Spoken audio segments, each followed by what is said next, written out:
असतं. मडकं तयार होण्याच्या अगोदरची प्रक्रिया काय? न्यायिक सांगतात, न्यायशास्त्र सांगतं की मडकं तयार होण्याच्या अगोदर, मडकं तयार होण्याच्या अगोदर काय? माते. काय? माते. आणि ती माती कुळालानं म्हणजे कुंभारानं घरी आणली, भिजवली, भिजवल्यानंतर त्याचा गोळा तयार केला आणि गोळा तयार करून चक्रावरती ठेवला.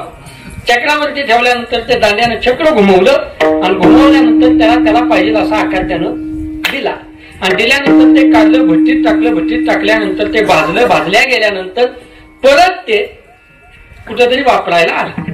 एकाच आव्यात तयार झालेली मडकी, एकाच आव्यात तयार झालेली मडकी, एक मडकं त्याला घट बसले, त्या घटपूजनाच्या देवीच्या समोर येऊन बसले.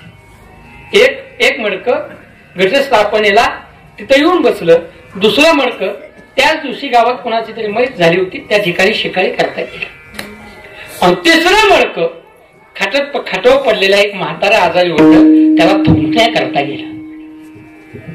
संगत कशी असावी बघा. एकाच आव्यात तयार झाले, एकाच आव्यात तयार झालेलं मडकं 3 ठिकाणी कामाला आलं. तसं हे आपण इथं बसलेली सगळी मंडळी एकाच आव्यात तयार झाली. ब्रह्मदेवाचा कारखाना आहे आणि त्या ब्रह्मदेवाच्या कारखान्यात आपण सगळे तयार झालो.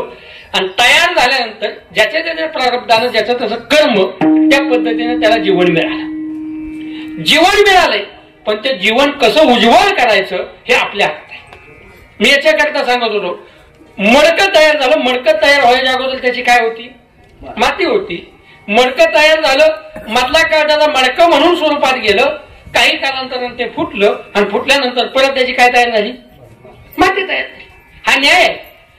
न्यायिक सांगतात की बाबा असं जीवन आहे. अगोदर काय आहे? आत्मा आहे. नंतर काय प्राप्त झालं? शरीर प्राप्त झालं. शरीर प्राप्त झाल्यानंतर काही कालांतरानं शरीर संपलं, परत आत्मा स्थित झाला.